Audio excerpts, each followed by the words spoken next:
In this video I will show you how to blur background in Photoshop.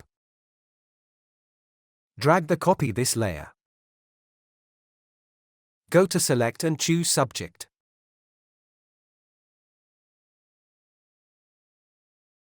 Go to Quick Selection tool. Remove this extra area.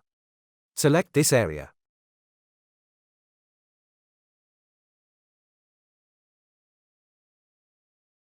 Add a layer mask.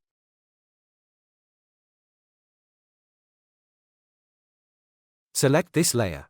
Go to Filter, Blur and Gaussian Blur. Follow these settings and press OK.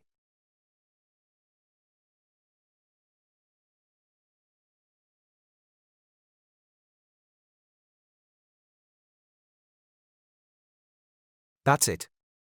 Hope you liked it. Please subscribe my YouTube channel for more tutorials.